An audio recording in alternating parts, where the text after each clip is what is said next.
Hey, family.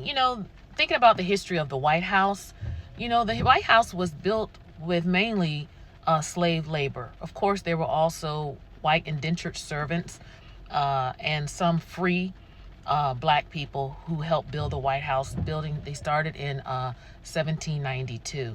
However, the large majority, because you got to remember, Virginia and Maryland and parts of DC as well had slaves.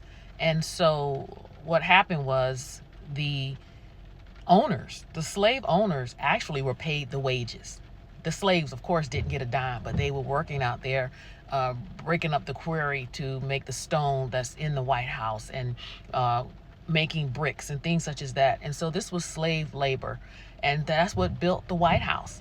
And so as I was thinking about that and how slaves built that White House,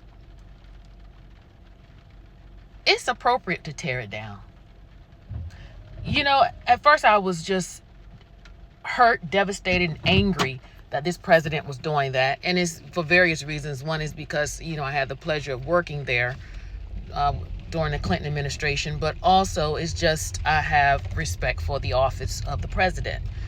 However, as I was thinking about the root of it and what I feel is happening in this world and today, I feel like God, the universe, is showing us really truth in every area, from deconstructing religion to people's true identities and who they truly are, right? Like the mask has been snatched off, the veil is lifted, right?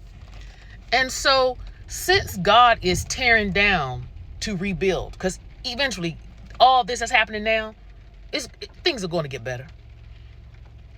Part of that tearing down has to be what's going on in that White House. We have an idiot as a president. We know that. And we know he doesn't regard the Constitution. He doesn't regard any of the foundational things that America was built on. However, America, what was it built on? The backs of slaves. So,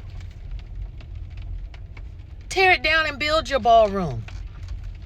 Make the Oval Office look like a gaudy museum with gold and all this other foolishness. Because at the end of the day, all that stuff is a representation. What he's tearing down in the natural is a representation of what God is doing in the spirit. Tearing down this mess. So let him do it. Because see, what he's thinking he's doing is building a castle for himself. But little does he know, he might just be building his own grave. You never know. Just a thought.